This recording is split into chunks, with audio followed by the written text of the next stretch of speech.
All right, so we're diving into the Minecraft movie today.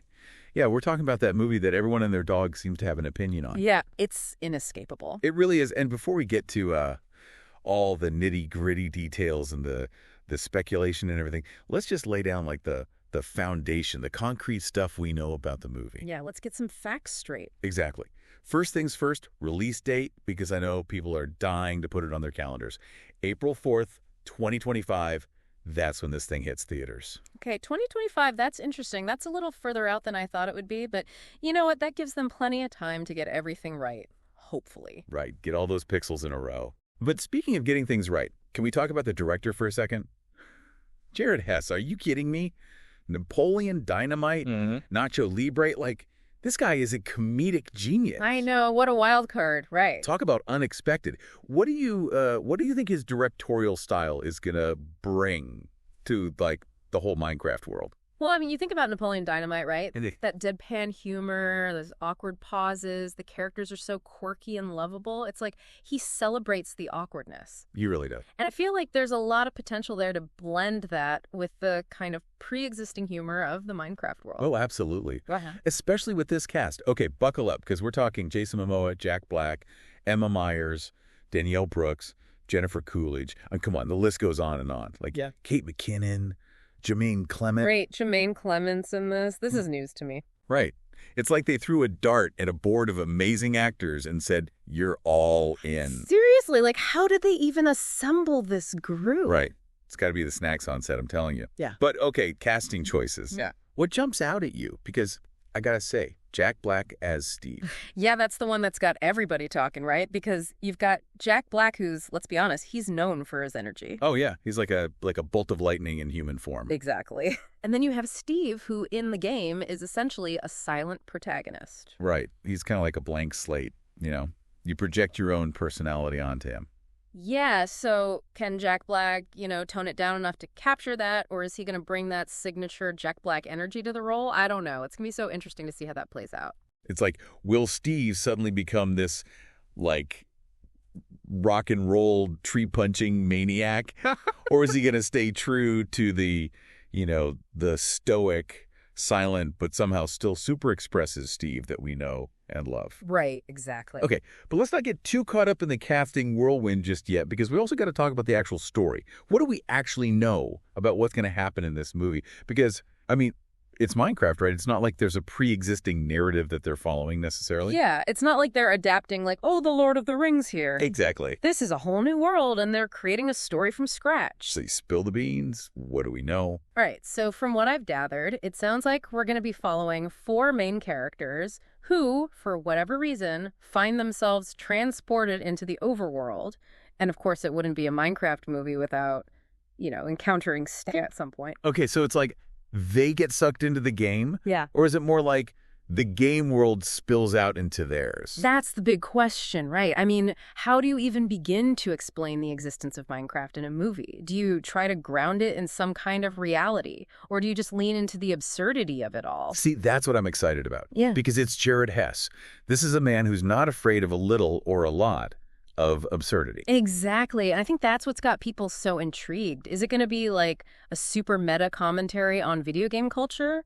Or are they going to try to make a genuine, heartfelt adventure story out of blocks and creepers? Maybe it'll be both? I hope so. Right. This is something for everyone. That's the beauty of Minecraft, though, right? It's whatever you want it to be. Okay, but speaking of what you want it to be, they can't make a Minecraft movie without including some of the iconic mobs, right? I mean, come on.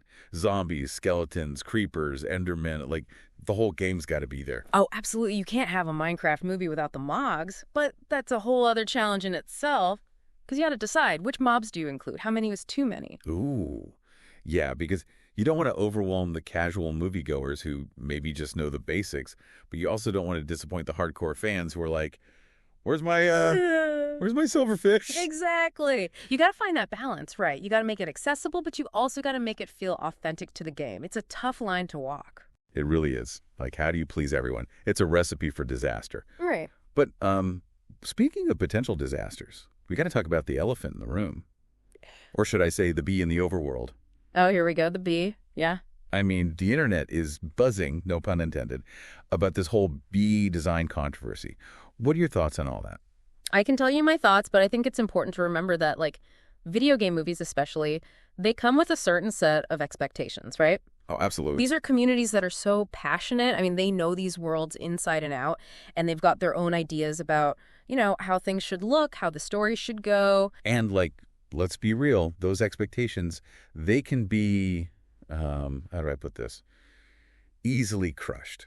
Crushed, like Like a poorly rendered block of gravel. exactly. Like 1 minute you're excited for the movie, the next minute you're spiraling into existential dread because the bee doesn't look quite right. Okay, but speaking of not looking right, did see the same bee? Because that thing was, I don't even know what that was.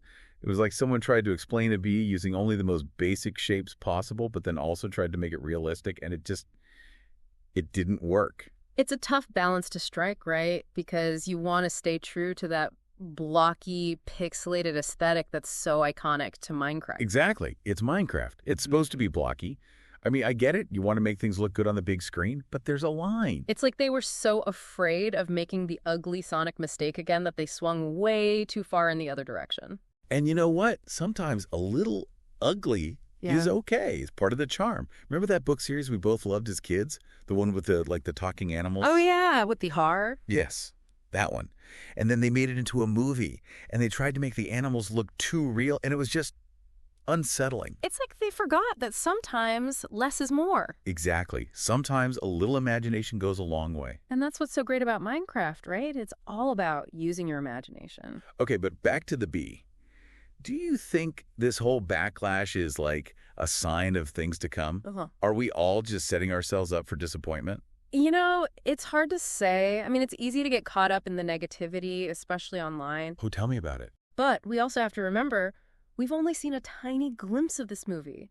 The bee could be a very small, very insignificant part of the whole thing. Okay, you're right. We got to have faith. Or at least we got to wait for a second trailer before we completely write it off. Exactly. But speaking of trailers, did you catch that scene in the first one where the characters meet Steve for the first time and they're like totally underwhelmed? Oh my God, yes. Yeah. That was amazing, especially that line, I think it was Natalie, who says, "This guy is such a tool bag." I know, I almost choked on my popcorn. It's like they took this like almost mythical figure, this legend of the game, and they just humanized him. Exactly. They brought him down to earth, gave him some flaws, maybe even a little bit of awkwardness. And I love that because it shows that they're not taking themselves too seriously. They're willing to poke fun at the source material a little bit, which makes me think that maybe, just maybe, this movie could be, dare I say it, good. I think it has the potential to be, yeah. I mean, I'm cautiously optimistic. Cautious optimism. I like it. It's like cautiously digging straight down in Minecraft, hoping for diamonds, but prepared for lava. Exactly. You never know what you're going to get, but hey, that's part of the fun, right? Right. And even if it ends up being a complete disaster. Which, let's be honest, some video game movies are. True. But even if it is, it's still Minecraft. People are still going to go see it. Oh, absolutely. It's going to be huge no matter what. I think, though, even if you've never played Minecraft, like, even if you've never punched a tree or mined for diamonds, you're going to hear about this movie. This is going to be one of those, like, cultural event movies. Absolutely. Like, everyone's talking about it. It's everywhere. It's escapable at this point, I think, right? Like, it's true. It's going to be unavoidable. And it makes you wonder, like, why? Why Minecraft? Why now? And I think it really speaks to, like, the broader impact that this game has had. Yeah, and not even just as a game, exactly, but like as a cultural phenomenon. It's true. It's like it's in schools. It's a creative outlet for so many people. It spawned memes. Oh my gosh! Like, it's everywhere. Yeah. And so the question is, can this movie, can it capture that? That's the billion-dollar question, right? Can they actually translate that magic to the big screen? Right. Because it's one thing to just like put some pixelated characters up there, but can you capture that feeling of like creation and exploration and even just like the joy of like building something awesome with your friends? And can you make it translate to people who've never even played the game, right? Because you got to appeal to a wider audience. That's true. That's true. But you don't want to alienate the fan base either. Right. You got to find that balance. Yeah. So like, what do you think? Big picture, where does this movie leave us? What are we left thinking about? Well, I think for me, it comes down to this. Can Hollywood really understand something that's so fundamentally like born from the internet?